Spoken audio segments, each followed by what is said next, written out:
जय श्री कृष्ण। जय माताजी। तो आना आगळना शॉर्ट्स विडियोमां आपणे तमने बीजोरा बतावेला हता कि बीजोरा आव्या छे अने ए थोड़ा काचा हता। तो हवे एकदम सरस बीजोरा पाकी गया छे अने 100 रोगनो एक इलाज एटले बीजोरा। अने कच्छनुं प्रख्यात अथाणुं आजे आपणे बनाववानुं छे। कच्छमां आ रीतनुं बीजोरानुं अथाणुं मळे छे जे पथरीना रोगमां रामबाण इलाज छे। અને તમે એમનેમ પણ જો પથરી ના હોય અને ખાવ તો તમને ઘણી બધી બીમારીઓથી આ બીજોરાનું અથાણું છે એ બચાવી શકે છે। તો ચોક્કસથી જો તમને ક્યાંય પણ બીજોરા મળે ને તો તમારે પહેલાં એ બીજોરા લઈ લેવાના છે, કેમ કે બીજોરાના જેટલા વખાણ કરીએ એટલા ઓછા છે। અને આમ પણ તમે બીજોરાનું અથાણું ખાશો ને તો તમારું બોડી આખું આલ્કલાઇન થઈ જશે અને એકદમ અંદરથી કાચ જેવું સાફ થઈ જશે। અહીંયા આપણે અંદાજિત 8 જેવા બીજોરા લીધા છે અને એક બીજોરાનો જે વજન છે એ 500 થી 700 ગ્રામનો છે। વિડીયોમાં તમને એની સાઇઝ નાની દેખાતી હશે પણ ખરેખર આ બીજોરા પણ ખૂબ જ મોટા છે। અને હજી એક બીજોરા આવે છે એ જે આનાથી પણ મોટા હોય છે। તો અહીંયા આપણે જે મીડિયમ સાઇઝના બીજોરા આવે એ આપણે આપણી વાડીમાંથી આપણે મળી ગયા છે અને એ આ રીતના રસદાર છે। ઘણા બીજોરા હોય છે એ ઓછો હોતો હોય છે પણ અહીંયા ઘરની વાડીના બીજોરા છે અને બિયારણમાં પણ થોડો ઘણો ફેરફાર આવતો હોય છે। આ બીજોરા એકદમ રસથી ભરપૂર છે અને 100 લીંબુ બરાબર એક બીજોરું ગણાય છે, એટલું તો એ ખાટું હોય છે। હવે એને આપણે એકદમ મીડિયમ સાઇઝમાં કાપી લેશું। જેટલું બને એટલા નાના નાના ટુકડા કરશો તો અથાણું ખૂબ જ સરસ બનશે અને બનાવવામાં પણ ઇઝી રહેશે અને ખાવામાં પણ ઇઝી રહેશે। તો આપણે આ રીતે હવે બધા બીજોરા છે એને કાપી લેશું અને વચ્ચેથી તમે જોઈ શકો છો એ રીતે અમુક જે તારનો ભાગ હોય એ તમારે કાઢી નાખવાનો છે અને એ તમે સુધારશો એટલે ઓટોમેટિક નીકળતો જશે અને એક્સ્ટ્રા બિયા તમને દેખાય તો એ કાઢી લેવાના છે। બાકી જ્યારે આપણે સૂકવીએ ત્યારે પણ કાઢશું અને પ્લસ એ અથાણું જ્યારે જેમ જેમ ગળશે એમ બિયા પણ અલગ થઈ જશે। તો અત્યારે તમે બિયા અલગ ના કરો તો પણ ચાલશે અને આ રીતે તમારે સુધારી લેવાના છે અને બિયાનો ભાગ નીકળે એટલો કાઢવાનો છે અને બાકીનો બધો એમને રહેવા દેવાનો છે, છતાં પણ એકદમ સરસ અથાણું બનશે। તો અહીંયા આપણે આ સાઇઝનું તમે જોઈ શકો છો કે બીજોરાનું કટિંગ કર્યું છે। બધા બીજોરા અહીંયા હવે આપણે કટ કરી લીધા છે અને સાઇઝ પણ બને એટલી એક સરખી આપણે અહીંયા રાખવાની છે અને એટલું આ સ્વાદિષ્ટ અથાણું બને છે કે તમે વારંવાર બીજોરાનું અથાણું બનાવવાના છો। અને અમારા ઘરમાં પણ એવું છે, લીંબુનું અથાણું અને બીજોરાનું અથાણું છે એ આગળ પાછળ આ રીતે બનતું રહેતું હોય છે, કેમ કે જે આ બીજોરા છે એ અમારા વાડીએ 12 માસ બીજોરા આવે છે। એટલે આ રીતના જ્યારે બીજોરા પાકે ત્યારે અમે ચોક્કસથી એનું અથાણું બનાવી અને સ્ટોર કરી લેતા હોઈએ છીએ, જે ઘણા બધા રોગમાં ઉપયોગમાં થાય છે। જો તમને ખૂબ જ પેટમાં દુખતું હોય અને તમે આ બીજોરાનું પાણી પીવો અથવા તો જે એનું અથાણાનું પાણી પીવો તો તમને તરત જ પેટમાં દુખાવામાં રાહત થઈ જશે। અને તમારે વિટામિન સીની ઉણપ હોય ત્યારે પણ તમે આ બીજોરું ખાશો ને તો એમાં વિટામિન સી ખૂબ જ પ્રમાણમાં હોય છે। જેટલું લીંબુ ગુણકારી છે ને એનાથી 10 ગણું ગુણકારી બીજોરું છે। તો ચોક્કસથી બીજોરા મળે તો તમે એને ઉપયોગમાં લેજો। ત્યારબાદ અહીંયા આપણે 2 થી 3 વાટકી મીઠું નાખ્યું, કેમ કે આમાં જેટલું મીઠું હશે એટલું અથાણું તમારું એકદમ સરસ તાજું રહેશે અને પ્રિઝર્વેટિવનું કામ કરશે અને ખાવામાં પણ એકદમ ટેસ્ટી બનશે। એટલે મીઠું અહીંયા આપણે થોડું આગળ પડતું લેવાનું છે, કેમ કે બીજોરું છે એ લીંબુ કરતાં ઘણું ખાટું હોય છે। તો એ રીતે અહીંયા બેલેન્સ કરવા મીઠુંનું પ્રમાણ થોડું વધારે લેવાનું છે। ત્યારબાદ અહીંયા આપણે 2 વાટકી જેવી હળદર લીધી છે, કેમ કે અહીંયા આપણે નહીં 9 થી 10 કિલો જેવું અથાણું બનાવ્યું છે, એટલે એ પ્રમાણે હળદર અને મીઠું એડ કર્યું છે। જો તમારું અથાણું જે રીતનું હોય જેમ કે 500 ગ્રામ, કિલોગ્રામ, એ રીતે અહીંયા તમારે હળદર અને મીઠું નાખવાનું છે। જે તમે લીંબુના અથાણામાં આથો છો એવી જ રીતે આ બીજોરાનું અથાણાને આથી દેવાનું છે। પણ બીજોરાના અથાણામાં એ ખાસિયત છે કે એને આ રીતે ટુકડા કરી અને લેવાનું છે અને લીંબુનું અથાણું પણ મેં આગળના વિડીયોમાં બતાવેલું છે। જો તમારે એની રેસીપી જોવી હોય ને તો પણ ડિસ્ક્રિપ્શન બોક્સમાં આપી દઈશ। અને એ લીંબુનું અથાણું પણ બધાને ખૂબ જ પસંદ આવ્યું હતું, તો એના બદલ તમારા બધાનો ખૂબ ખૂબ આભાર। અને 0 ઓઇલમાં આપણે આ અથાણા બનાવીએ છીએ એટલે ગુણકારી પણ એટલા જ છે। જો તમે એમાં તેલ નાખશો તો અથાણાનું જે બધું બેનિફિટ્સ છે એ ઓછા થઈ જાય છે। તો અમુક અથાણા આયુર્વેદિક રીતે આપણે બનાવવા જોઈએ અને ખાવા જોઈએ। તો અહીંયા એકદમ સરસ કાચની બોટલ આપણે લઈ લીધી છે અને એને આપણે એકદમ કોરી કરી અને 15 થી 20 મિનિટ તડકે તપાવી લીધી છે। હળદર મીઠાવાળા બીજોરા આપણે રેડી કર્યા છે એ હવે કાચની બોટલમાં ભરી લેશું અને બને તો કાચની બોટલનો જ ઉપયોગ કરશો તો અથાણું એકદમ સરસ રહેશે, તાજું રહેશે અને એમાં કોઈ પ્રોસેસ પણ નહીં થાય. એટલે આ રીતનું બને તો તમે કાચની બોટલનો જ ઉપયોગ કરજો. એમાં પણ જો ખાટું અથાણું હોય, જેમ કે આ લીંબુનું છે, બીજોરાનું છે કે પછી કોઈ ખાટી કેરીનું છે, એ આ રીતની બોટલમાં ભરો ને તો વધારે સારું. બાકી એની સાથે થોડું થોડું પ્લાસ્ટિક પણ અંદર જતું હોય છે અને જે આપણા બોડી માટે ખૂબ જ નુકસાનકારક છે. તો ખાસ કરીને આવી ખાટી વસ્તુ હોય ને એ કાચની બોટલમાં જ ભરવાનો આગ્રહ રાખવો. તો જે આપણે હળદર મીઠાવાળું જે ખાટું પાણી વધ્યું હતું, જે આપણે બીજોરા કાપતા નીકળ્યું હતું અને મિક્સ કરતાં નીકળ્યું હતું, એ પણ હવે આપણે આ બોટલમાં રેડી દેવાનું છે. અને અહીંયા તમે જોઈ શકો છો કે 3 થી 4 દિવસની અંદર બીજોરાનું અથાણું આપણું બની અને એકદમ સરસ તૈયાર છે. તો જો તમારે ડાયરેક્ટ આ રીતે ખાવું હોય તો તમારું અથાણું હવે ખાવા માટે બિલકુલ રેડી છે. પણ આમાંથી આપણે આજે 2 જાતના અલગ અલગ અથાણા બનાવવાના છીએ. એ અથાણું બનાવવા માટે બીજોરા છે એકદમ ગળેલા હોવા ખાસ જરૂરી છે. તો 3 થી 4 દિવસ રાખશો ને ત્યારે આ બીજોરા આ રીતના બનશે. તમે જોઈ શકો છો કે ને અડતા એકદમ એ સરસ ક્રશ થઈ જાય છે, એટલે કે મેશ થઈ જાય છે. આટલું ગળી જાય ને પછી એમાંથી આપણે હવે મીઠું અથાણું બનાવવાનું છે. તો આ રીતનું ખાટું અથાણું ભાવતું હોય છે ને એના માટે તો બની અને રેડી જ છે. પણ અથાણામાં પણ ઘણી બધી વેરાયટી બનતી હોય છે. તો જે કચ્છનું પ્રખ્યાત અથાણું છે, જે મીઠું અથાણું મળે છે ત્યાં, તો આપણે આજે એ બનાવીએ. તો એના માટે અહીંયા આપણે બીજોરાને લઈ લીધા છે અને એને પાણીથી એકવાર આ રીતે સરસ રીતે સાફ કરી લેવાના છે, જેથી કરીને એની એક્સ્ટ્રા જે ખટાશ છે અને કોઈ પણ જે વસ્તુ આપણે એડ કરી છે, જેમ કે હળદર છે, મીઠું છે, એ પણ ચડિયાતું નાખ્યું હોય તો એ બધું સરસ રીતે સાફ થઈ જાય, એટલે કે ધોવાઈ જાય. કેમ કે આપણે આમાં મીઠું અથાણું બનાવવું છે તો આ રીતે ધોવું ખૂબ જ જરૂરી છે. કેમ કે જે મીઠું છે, હળદર છે, એ બધું આપણે એક્સ્ટ્રા નાખ્યું હોય છે, જે આપણે આ રીતનું સાદું અથાણું ખાવું હોય છે એટલે. પણ જ્યારે આપણે એમાં ખાંડ કે ગોળનો ઉપયોગ કરવો છે ત્યારે આપણે આ ખાટું પાણી છે એ બધું સાફ કરી લેવાનું છે, એટલે કે ધોઈ લેવાનું છે. અને એ ખાટા પાણીનો ઉપયોગ તમે પંજાબી અથાણું બનાવવામાં કરી શકો છો અને કોઈ પણ વસ્તુને તમે અથાણાની કે જેમ કે ગુવાર છે, કાચરી છે, મરચાં છે, એમાં તમે બોળી અને આખી રાત રાખી અને એ રીતે તમે બીજા અથાણા પણ ખાટા પાણીમાં બોળી અને કરી શકો છો. તો એ પાણીને ફેંકશો નહીં અને બીજું અથાણું બનાવવામાં એનો ઉપયોગ કરશો ને તો પણ સરસ અથાણું બનશે. તો આ રીતે હવે આપણે બીજોરાને સૂકવી દીધા હતા, એટલે 5 થી 6 કલાક સુકાઈ ગયા પછી આ રીતે બીજોરા છે એકદમ ડ્રાય પણ નથી કરવાના અને પાણીનો ભાગ પણ ના રહે એ રીતે કોરા કરવાના છે. જો સાવ સૂકવી દેશો તો એનો રસો છે એ એટલો સરસ નહીં બને.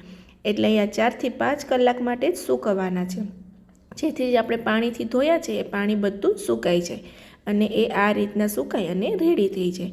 તો અહીંયા આપણે જે કચ્છનું પ્રખ્યાત અથાણું છે ને એ રીતનું અહીંયા મીઠું અથાણું બનાવવાનું છે. તો આ રીતે આપણે સામે એક બાઉલ બીજોરાના આ રીતે અથાણું રેડી કર્યું, એ તૈયાર અથાણું લેવાનું છે, જે ઓલરેડી આપણે ગળી ગયું છે અને એકદમ સરસ બનેલું છે. ત્યારબાદ અહીંયા આપણે મેથીયો મસાલો લેવાનો છે અને સામે ગોળ લેવાનો છે. જેટલા લીંબુ હોય એ પ્રમાણે અહીંયા ગોળ લેવાનો છે. તો લીંબુ અહીંયા આપણે વાટકી ઉપર ભરેલી રહે પણ ગોળ સામે એવી રીતે ના રહે, એટલે ગોળ છે એ વજનમાં લીંબુની બરાબર જ છે. એટલે અહીંયા ગોળ, લીંબુ અને એનાથી થોડો ઓછો મેથીયો મસાલો, એટલે કે પોણી વાટકી જેવો મેથીયો મસાલો લીધો છે, જે મેં અત્યારે રેડીમેડ જ લીધો છે. જો તમારે ઘરે બનાવવો હોય તો એનો વિડીયો પણ હું તમારી સાથે ટૂંક સમયમાં શેર કરીશ. તો આ રીતે હવે આપણે ત્રણેય વસ્તુને સરખા ભાગે લઈ લેવાની છે. એક મેથીયો મસાલો છે એ થોડો વધારે ઓછો તમે તમારા સ્વાદને અનુકૂળ કરી શકો છો. તો અહીંયા આપણે એક બાઉલ લેવાનું છે. હવે એમાં આપણે બીજોરાનું અથાણું લઈ લઈએ. જેટલું બીજોરાનું અથાણું હોય ને એટલું સામે અહીંયા ગોળ લેવાનું છે. તો અહીંયા હવે આપણે મેથીયો મસાલો જે છે એ લઈ લીધો છે અને અત્યારે મેં મેથીયો મસાલો છે એ રેડીમેડ જ લીધો છે અને જે રામદેવનો મેથીયો મસાલો આવે એ લીધેલો છે. તમે કોઈ પણ બ્રાન્ડનો વાપરતા હોય એ તમે લઈ શકો છો.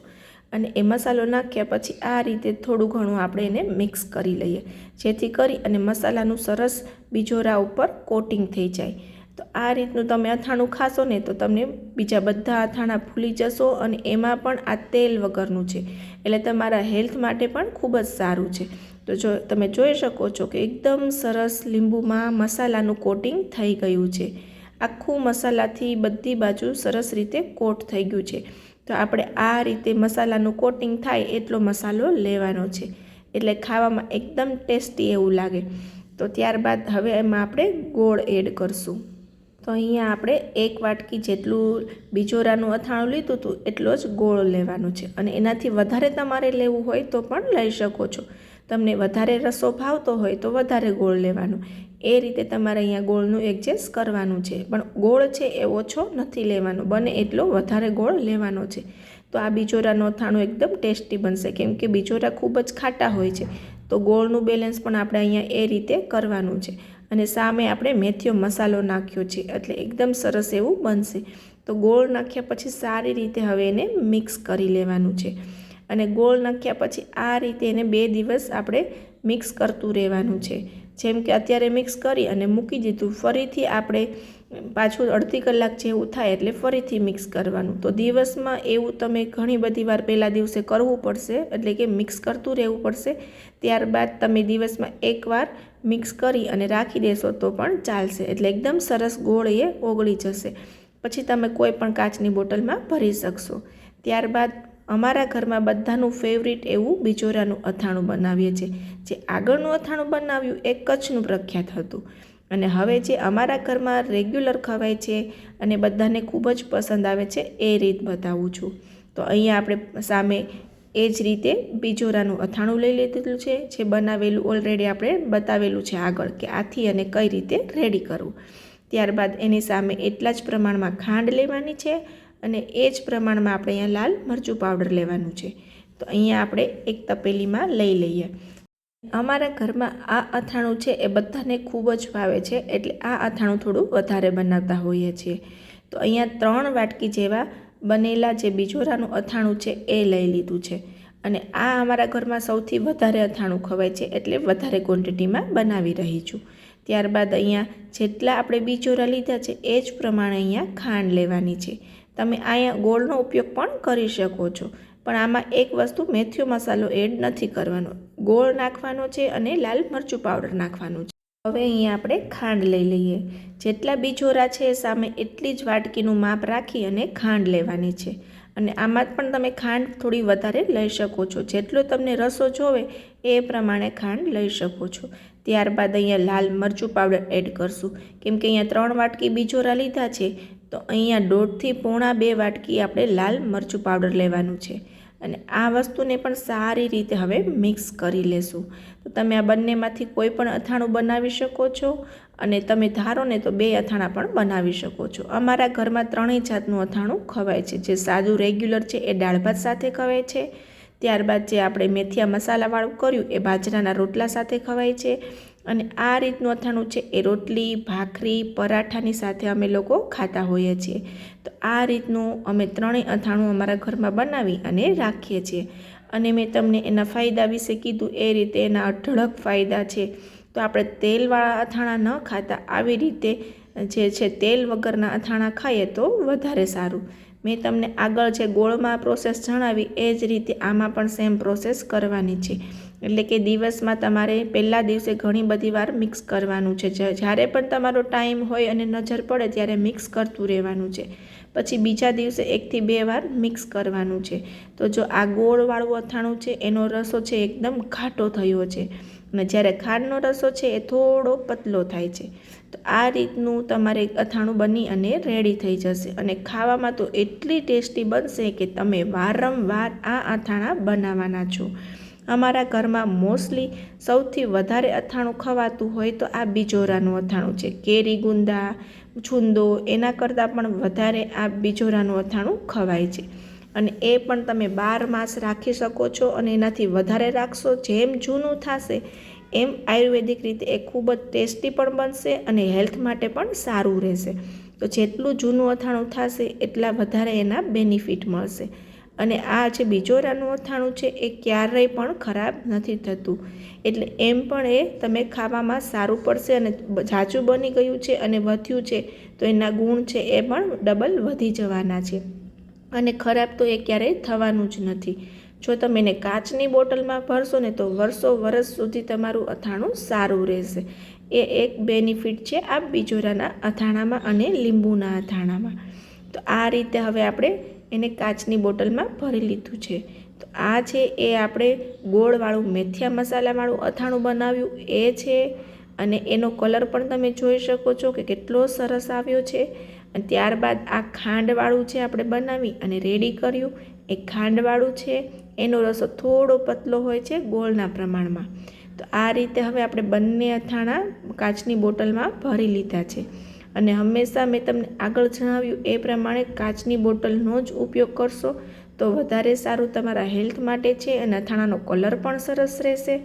ત્યારબાદ અહીંયા આપણે જે બિજોરાનું સાદું એટલે હળદર મીઠાવાળું અથાણું છે એ પણ અહીંયા મેં તમને બતાવવા માટે રાખ્યું છે કે આ રીતે તમે એક જ બિજોરામાંથી 3 જાતના અથાણા બનાવી શકો છો. અને જે લીંબુનું અથાણું મેં મૂક્યું છે એ પણ બધાને ખૂબ જ ગમ્યું હતું અને ઘણા લોકોએ બનાવેલું હતું અને ઘણા લોકોએ કોમેન્ટ પણ કરેલી હતી. આ બધાનો ખૂબ ખૂબ દિલથી આભાર કે તમે લોકો મને એટલો સપોર્ટ કરી રહ્યા છો. અને આ વિડીયો તમે કયા શહેરથી કયા ગામથી પણ જોઈ રહ્યા છો એ ખાસ કોમેન્ટ કરજો, જેથી કરી મને ખબર પડે કે આપણો વિડીયો છે એ કયા શહેરથી જોવાઈ રહ્યો છે. તો આ રીતના 3 અથાણા અહીંયા આપણે બની અને રેડી છે. અને જો તમે ફેસબુક ફોલો ના કર્યું હોય તો ફેસબુકને પણ ફોલો કરજો. અને મળીશું આવી જ નવી નવી રેસીપી સાથે, આવા જ નવા નવા વિડીયો સાથે. તો મને સપોર્ટ કરતા રહેજો અને આગળ વધારતા રહેજો. અને તમારી નવી રેસીપી કોઈ શીખવી હોય તો પણ મને ખાસ કોમેન્ટ કરજો, એ રેસીપી બનાવવાની હું ટ્રાય કરીશ. આવજો.